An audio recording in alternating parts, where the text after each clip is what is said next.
Coming up on the Together for Good podcast, I'm talking with Kyra Morgan, longtime listener, first-time guest, very excited for this, and we're going to talk about her journey to the church. And there's been a lot tied up in that. It's a fascinating conversation, I'm sure. Here we go.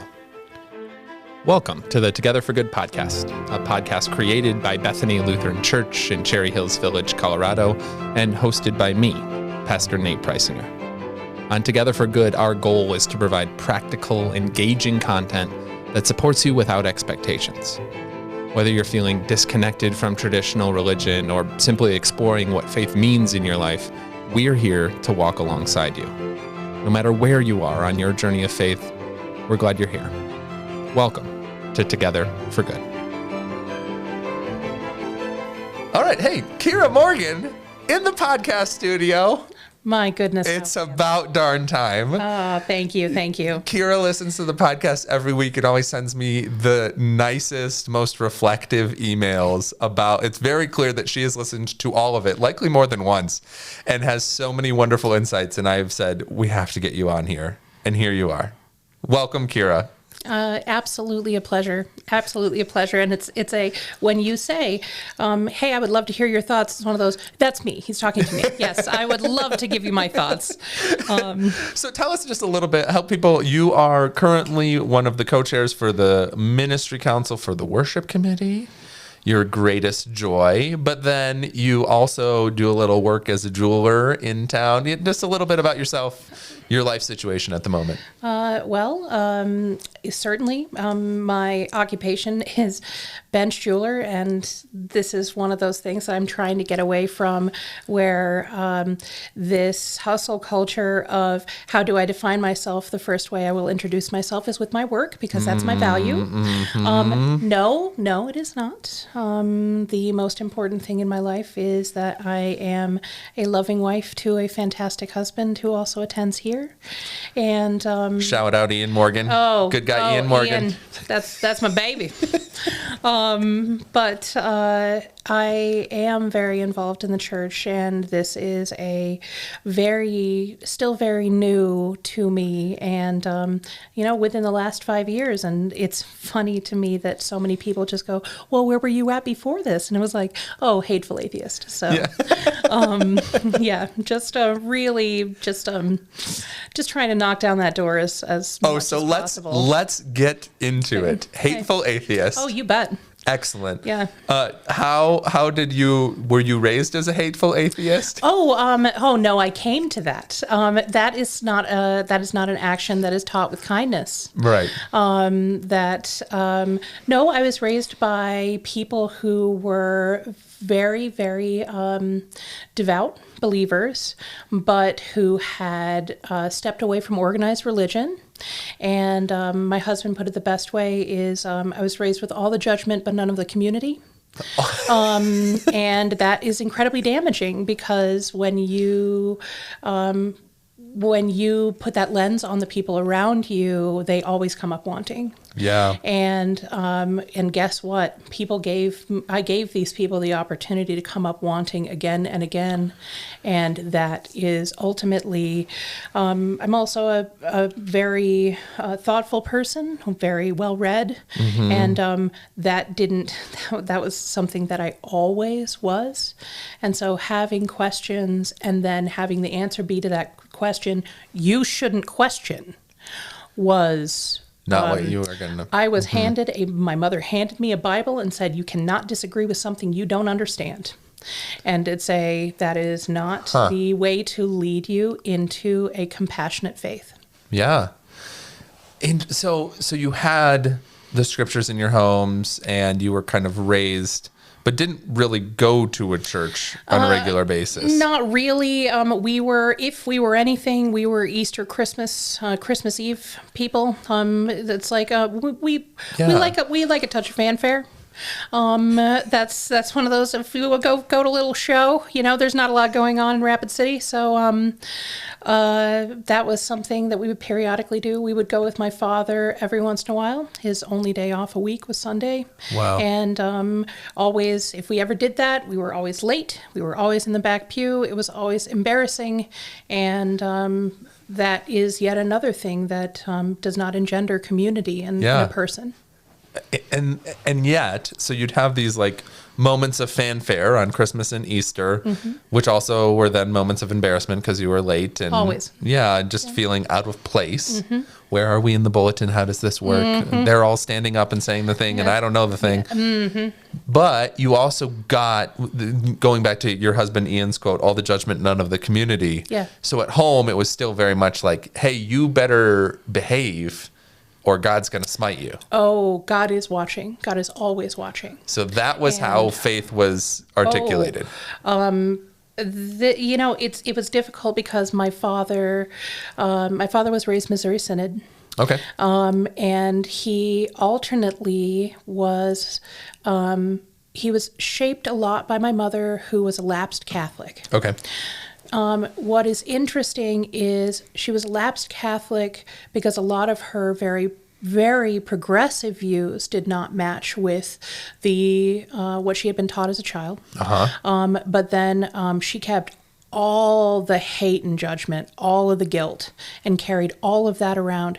So it was interesting to have my father be tempered by her in the most positive way, and then the language in our home when we were alone with her was incredibly guilting and shaming. Oh gosh. So again, if my father was not working, say 80 to 90 hours a week, then I very well would have been more tempered by the grace, the message of grace from the Lutheran Church, but that's just not the reality of my childhood. Okay.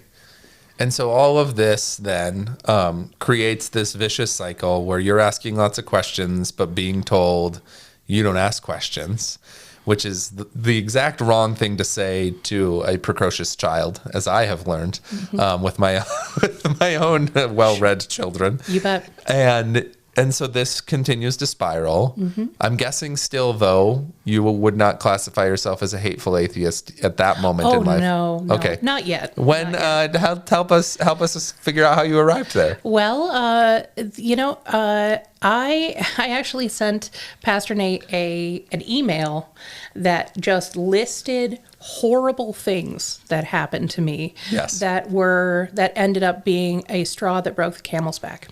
Because it is not one thing that does this. Yeah, you kind of have like the Pokemon gotta catch 'em all of church trauma. Oh, that's one of those things where if you want to present someone, again, I think it's beautiful to have this platform to just say, these are all the things. Yeah. And so one of the first things was there was a little church in our community.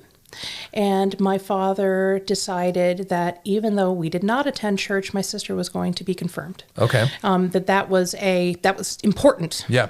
And so she started going to Wednesday night classes. And is she older sister? Yes. Oh, my older sister. So she has to do it first, and so you might have eventually she was come the along. guinea pig. The guinea pig. Unfortunately, this church.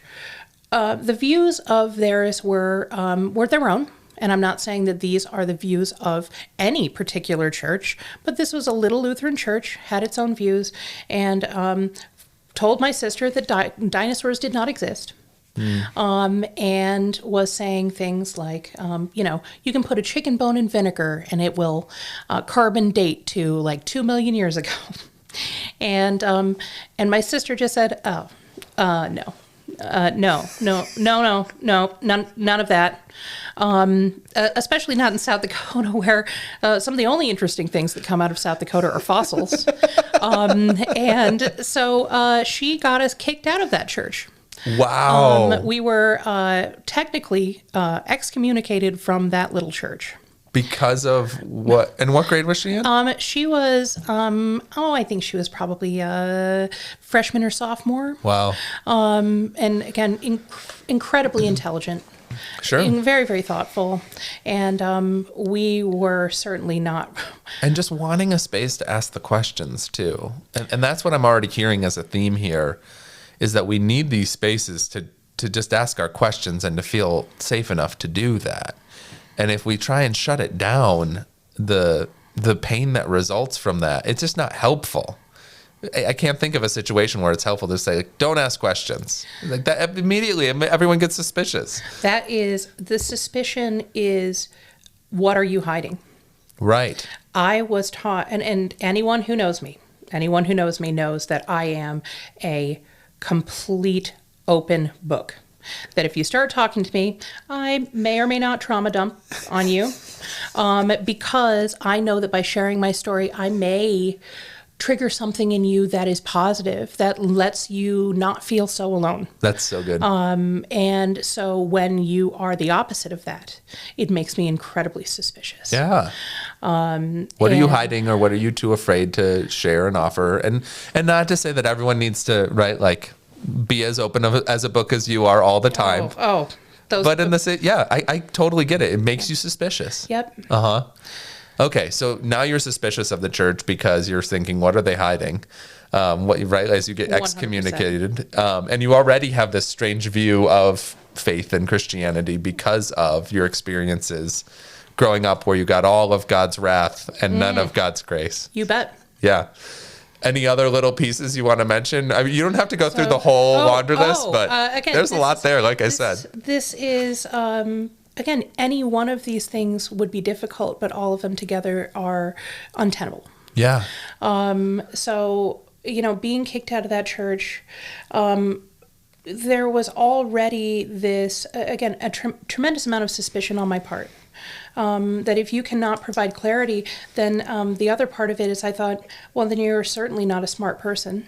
And if I'm 12 years old and I'm smarter than you are, then what do you have to teach me? And there is certainly an arrogance that goes along with the kind of intelligent that I was raised to be. Okay. That arrogance was certainly embraced because it was just I have read all the books. What have you done? Yeah. What answers do you have to provide? And if you don't, then why are you in front of me? Yeah. And so being that intelligent, I was a teenager, and my best friend was a Catholic, like a very devout Catholic, one of 6. I spent a lot of time at their house, and they, one night they invited me over to another family's house for dinner. And it was one of those, I go over there for dinner all the time. I didn't realize it was an intervention. It was an intervention. I was 15. And we had dinner, and then they said, hey, why don't you come over and sit on the couch? And it was one of those, why am I sitting this way and you 4 adults are sitting across from me? Whoa. Okay.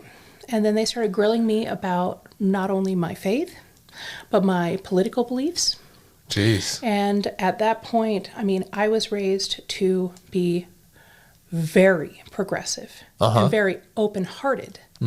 And so having these people say essentially, you've already been tainted.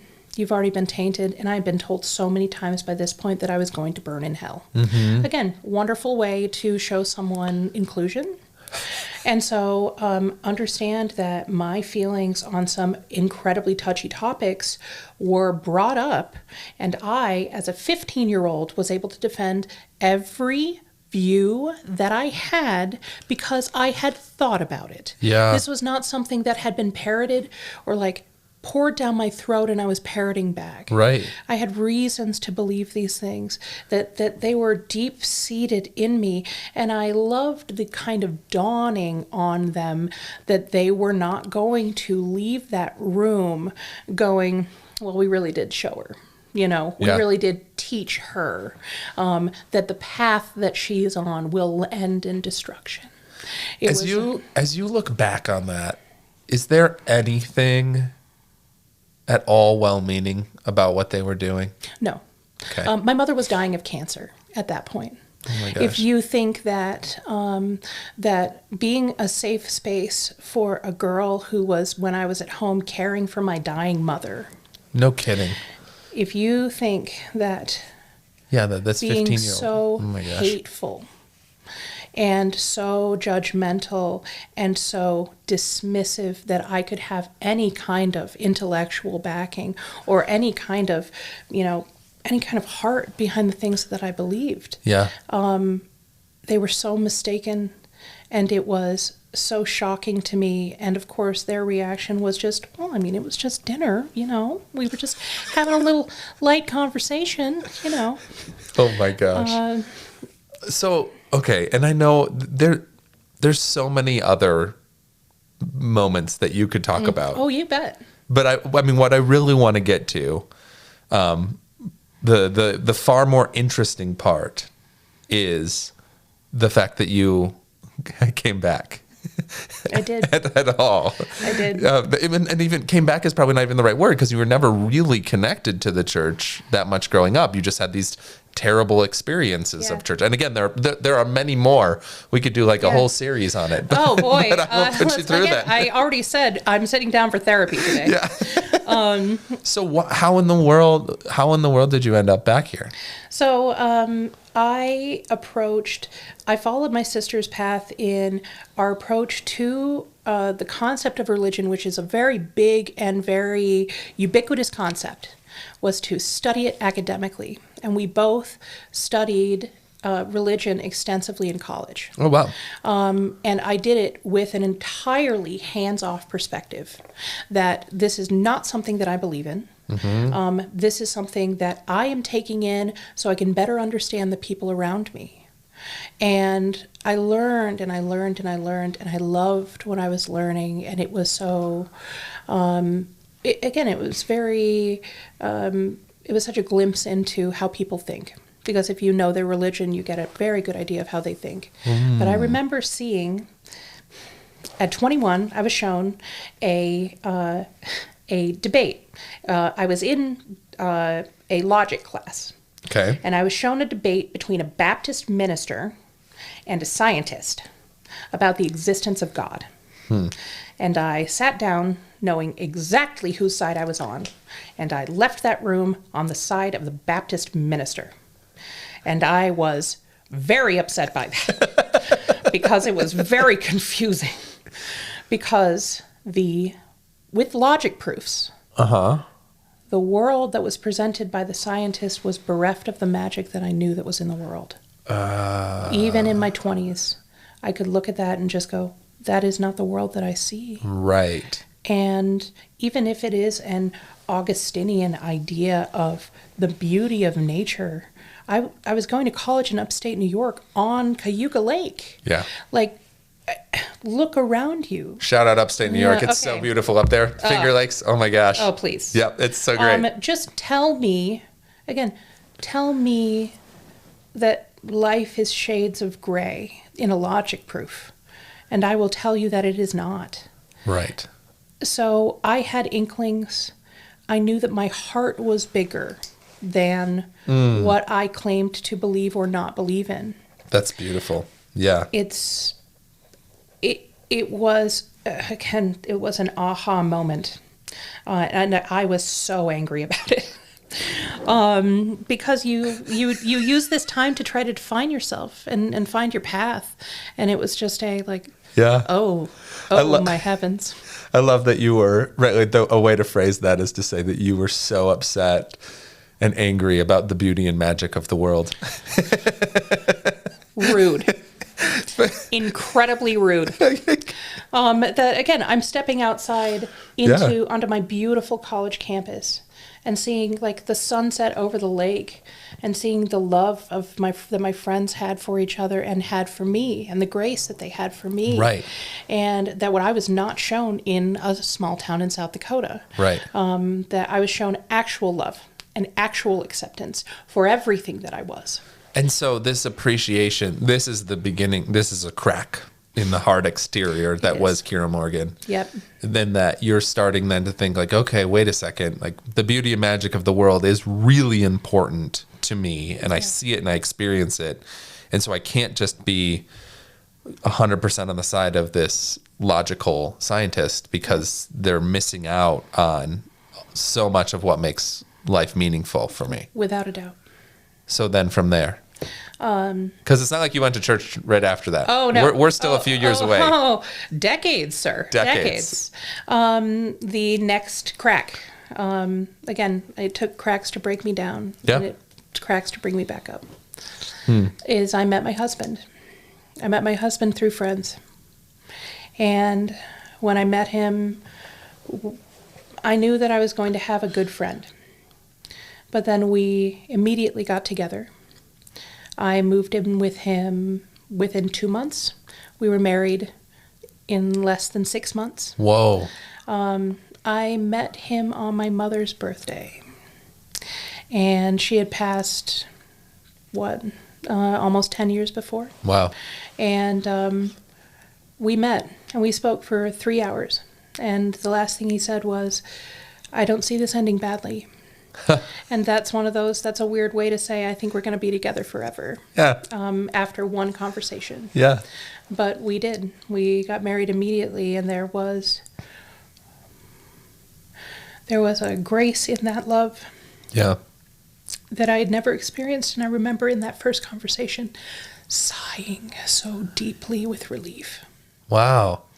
To be seen, to be honest, and how he started this, saying that, he said, if you are who you say you are, Yeah. I don't see this ending badly. And it was one of the first times that I could tell someone exactly who I was and go, take it or leave it. And he took it. That's great. It's for those who have been lucky enough to experience that type of deep love from a partner. It goes back to the beauty and magic you were talking about. And I love how that your story exemplifies this, of it, that it kind of happens. It's a deeper level than what you were talking about earlier. Yeah. Yeah. Oh, there was, again, shame is certainly deep, very, very deep. But my wonder at things is so much deeper than that and so much more broad. And I felt that with him, renewed to such an extent that it became inexplicable in the front of my brain. Mm-hmm. And oftentimes when I talk about love, I don't point to my heart, I point to my gut. That it is something where it's just a no, not here. Yeah. When they tell you to breathe, they mean breathe here. It's one of those, I could breathe here. Yeah. I felt it here. And it was something so far outside of what logic could explain and what chemicals in your brain could explain. And it's one of those, yes, I understand oxytocin and I understand these different things, but that is not it. That's not all of it. It's so far from it. And what I was seeing, like what I was shown with that, and how much it opened my heart just to so many different things, I was changed by it, and yet still not a believer. Mm-hmm. Matt, we need to fast forward to COVID, correct? Yeah. All right. Yeah. And I'm guessing there's a lot of people who COVID was just such a wild time and what I'm hearing, right? Like this encounter with Ian breaks you out of so many assumptions about how life works, right? And then that's your deep sigh of like, oh my gosh, like, no, I've been looking for something like this for a long time.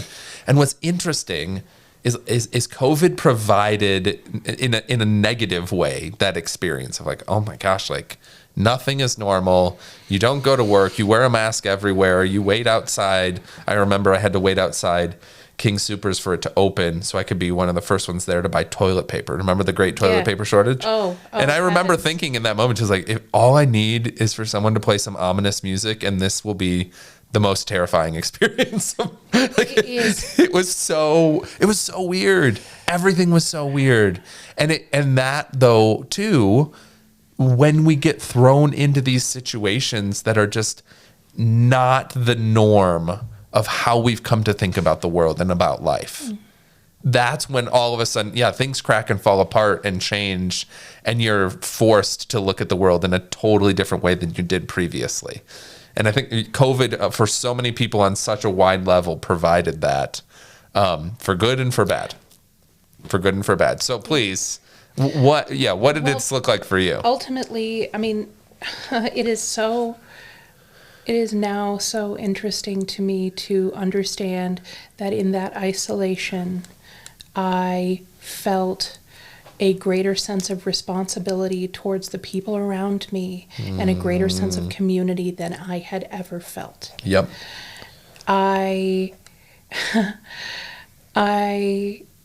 My husband was hospitalized, and not with COVID, but my husband was hospitalized, and we had had different health scares before this, but he was hospitalized, and it was really, really scary, and I was up for probably about 30 hours. Whoa.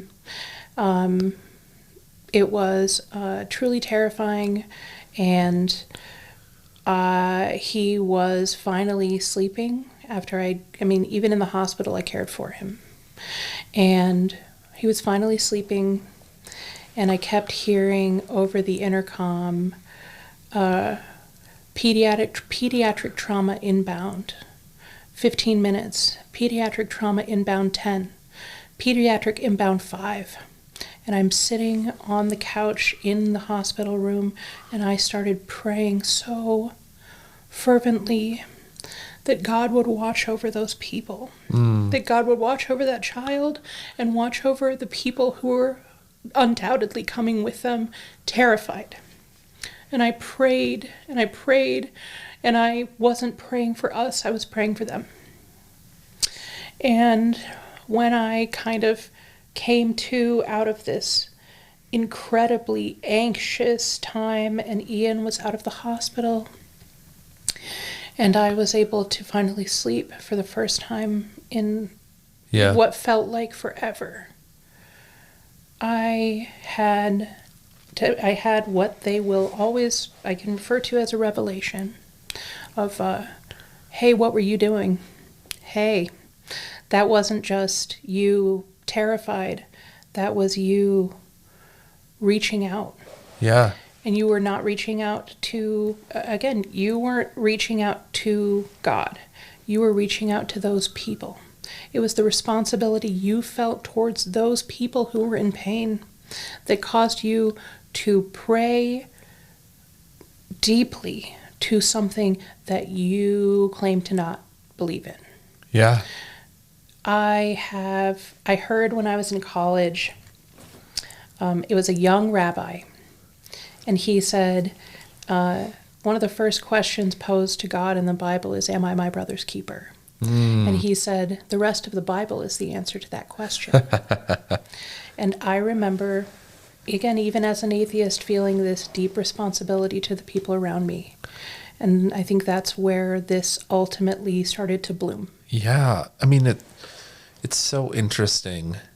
It's certainly not a normal reaction from most people.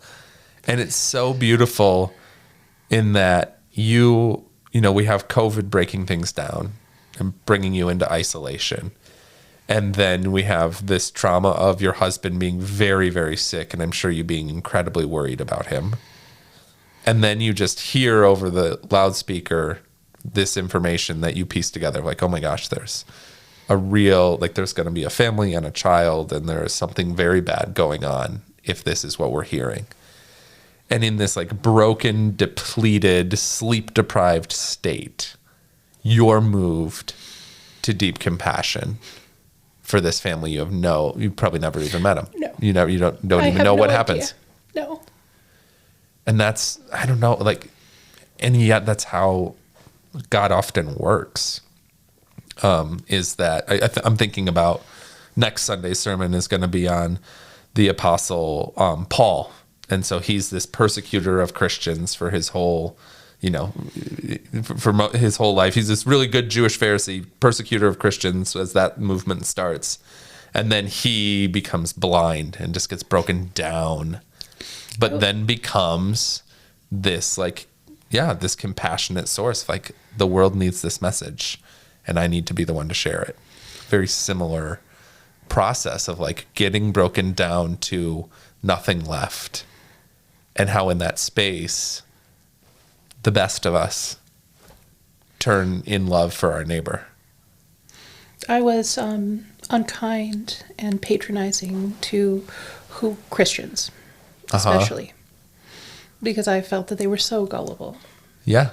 It was just just keep eating what they're feeding you, Shug. Bless their heart. Just keep doing it. It's one of those, by all means, never read a book. Right. You already have one.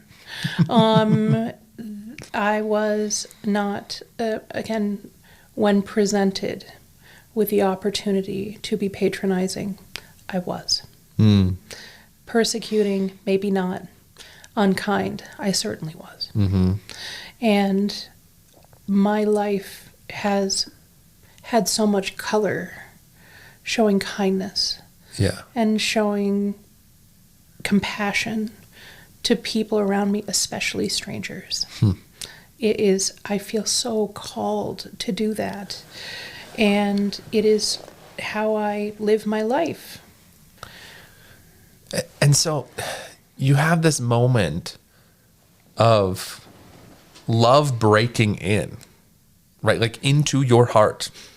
I mean, you kind of talked about that with you meeting Ian, but this moment in the hospital where everything feels like it's falling apart around you, and for whatever reason, you're moved to deep compassion for this family you have never met, will never meet, and you somehow make the assumption that you need to pray for this family. And I'm guessing you hadn't prayed in decades. And I'm guessing, right, like college Kyra would have all sorts of fascinating critiques of the very practice of prayer to begin with. Oh my goodness. That is exactly it. I understood it. And there were things that, it's the kind of things that make the hair on your arm stand up. That there are truly things, inexplicable things in your lizard brain that you react to that you're not aware of. Yeah. And you can have these, now described as, ASMR kind of things, where there is something triggered there. And I had always had those. And again, I had been shown love. I had been shown compassion, but it took multiple, just rocked so hard with so much love and so much compassion to make me very open to, when I did feel those things, those tingles, to just kind of sit with them and assess them and say, what is happening to you? And isn't this good? Yeah. How good is this? So then, I mean, how do you come back around on a lot of this too, though? Because it's one thing to, be moved to deep compassion for this family and to find yourself praying. But then I imagine that this sort of has, it seems like it's had sort of an unraveling effect on you, as with all these other, because now you're here and you're going through all the weird motions that I'm sure you were really critical of and pressed. Okay. Somebody I'm sitting with washed my feet. Yeah. How weird is that? Exactly. I read a book when I was in college called Sacred and Profane. I recommend that anyone read it. It is a short book, but it is incredibly heady. And there is a difference between sacred spaces and profane spaces. That I had felt sacred in certain places, definitely in nature. But feeling this actual threshold of a sacred space was just jarring, incredibly jarring to me. And there are quote unquote sacred spaces that I've stepped into that I did not feel that way. I felt, as you talked about in the podcast last week, that it was more about the production than it was about it being a sanctuary or a safe place, or it felt incredibly profane. Yeah. And I mean that in the most critical way. Yeah. That this is kind of gross. Right. I don't like it, and it doesn't feed me. And that's, as I think about your story too, we can get caught up in these ideas at church of like, we need to get more people here. And the only way we seem to think we know how to connect with them is through entertainment. Yeah. And that's what you're describing there is you walk into the space, you don't have to name the church, but you can tell the story about your side comment. So, okay, this is critical me, and there are times where I will look at myself and I go, "That's pure mom." Yeah, that's pure mom. So I go into a church. A church opened right next door to me during COVID, and it was hey, okay, I attended a couple services online, and I was like, I'm gonna dip my toe in that pool. All right. And so I went to said church, and the music was incredibly loud, and jarringly in a false ecstasis kind of way. That it's like, if you aren't going to actually feel, if you are actually going to feel something here, then we are going to shake you. Yeah. And as a person with autism, that was rough. But we sit down and it starts, and there's a huge screen, and this was an Easter service, and there was a huge screen, and there was Mary Magdalene like running after seeing the open tomb. And I leaned over to my husband, and I didn't say, "Praise God," like Christ is risen. Christ is risen. I leaned over to him and I went, "Production value." Yeah. And that is if that is what I'm taking from this, right? That, my goodness, they poured an awful lot of money into that. Yeah. It's not that I am judging the people who get something from this. We all get something from different places. It felt incredibly profane to me. I think you're being too nice, because I do. And and churches fall into it all the time. I'm not trying to say, I'm sure Bethany does things just like this too, where it's like, is that about production value and it's this hard line that churches try to walk in. The loud music is what also gets me to it. They want you to have an emotional experience. Yep. And so they're going to turn the volume up to 11, and they're going to spend a ton of money trying to make the story real for you through that.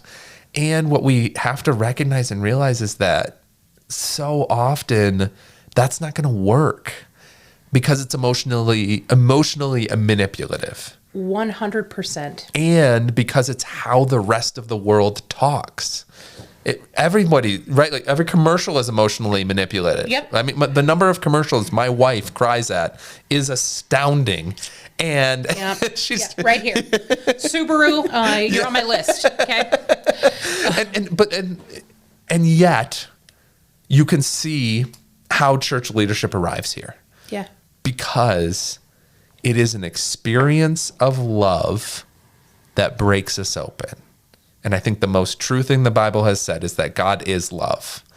And that when your encounter with your husband for the first time, and you citing that as one of the cracks in your shell, right? Like nothing about that, I'm sure, was a religious experience. You didn't attend mass together. You didn't wash each other's feet. No. You probably did. No. You might have talked about how much you hate the church. Did it come up? Okay. It's one of those, hey, when you have one conversation and you're going, okay, so who are your parents? Yeah. Okay, what jobs do you have? What college did you go to? What did you study? What was your favorite thing there? Who are your friends? I know your friends. We have mutual friends, but who's your best friend? As far as religion, what are we talking about? Yeah, you got to know that.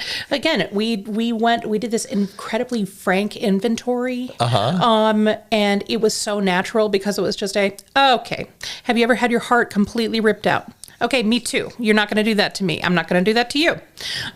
Inventory. Yeah. And one of those things certainly was, religion. Okay, so how were you raised? And he said, lapsed Catholic. And I said, lapsed Catholic. Oh, samesies. Oh, terrible. That's terrible. All the shame? All the shame. Okay. So I don't have to explain that to you. But yeah, I mean, and how beautiful as we sit here now, looking back on all of this and citing that as a moment of your religious journey, your journey back to faith. Yep. Because it was an experience of love. And when we encounter love, we encounter God, is what the scripture says and what Christians have been claiming for years and years. And for you, like, the really cool thing is that story in the hospital of how also, like, being moved to deep love and compassion for another is in and of itself an experience of faith, a step along the way towards faith.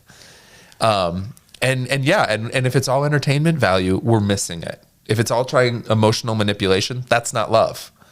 That's not love at all. It's a persuasive argument. Yeah.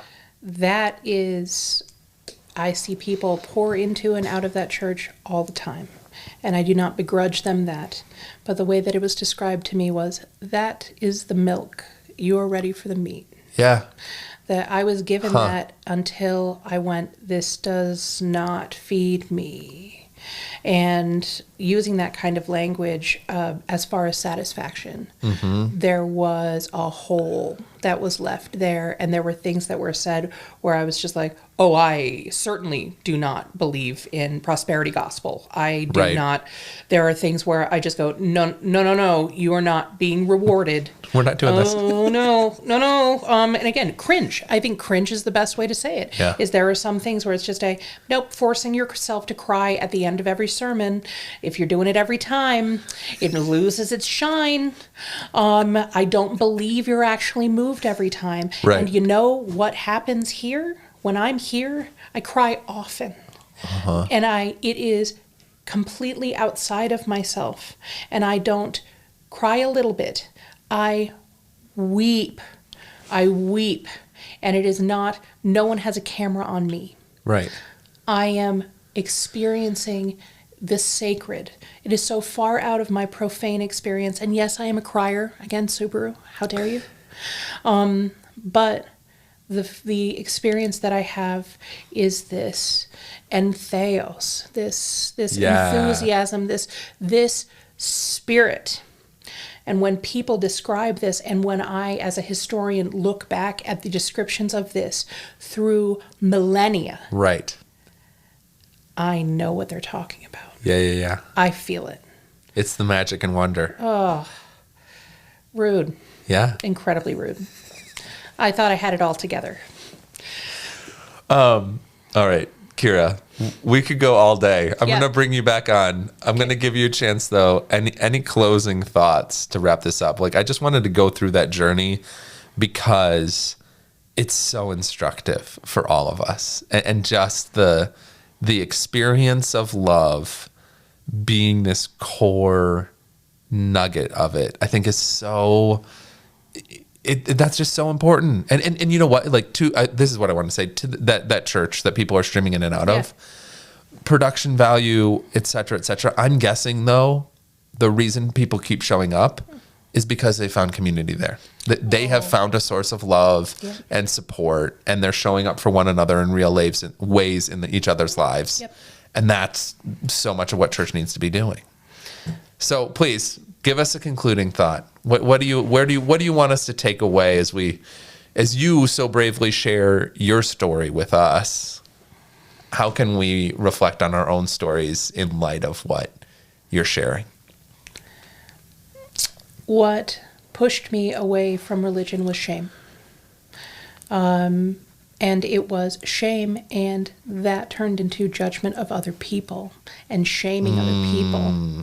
And what I show and what I have been shown is so much love and grace that my actual experience with religion as a thinking adult is love. So much love. And it has forced me to stow my judgment, stow my shaming of other people, which is delicious. Righteous indignation Oh my is gosh. the best flavor in the world. But when you are forced to check yourself Yeah. and go like, why am I judging this person? And there are so many times where I will just go, again, me in traffic, maybe the worst Christian that I could possibly be, is saying, God bless them. There are so many times where I don't toss it off. It's not just a minute correction. It's they must be struggling, God be with them. Yeah.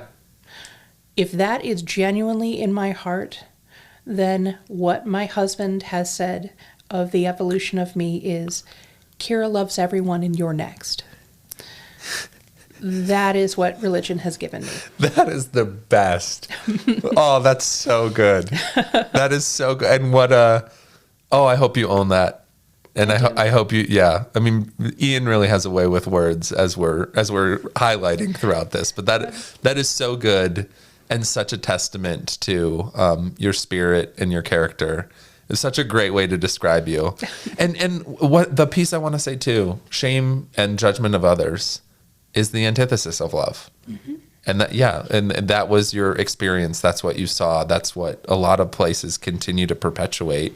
I think we all do it. We all can become pretty judgmental. Delicious. Yeah, because we think we know. Yep. That's the piece that I'm always talking to my kids about too. Is like, hey, like we don't know what they're going through necessarily. And it is easy to be judgmental, and there's a lot that leads people to XYZ. Of course. But our call is love. And to love everyone, and you're next. You're next. That's really good. Kyra, thank you so much for your vulnerability and your honesty and your story, and just for being you and showing up as a loving person in this place. We are better for your presence here. Sincerely. I am incredibly blessed to be this person. Thank you. And thank you, dear listener, for listening. Share this with family and friends. Let me know if you want to be the next Kyra and hop on and tell your story. We'd love to have you. As always, stay in peace, everyone.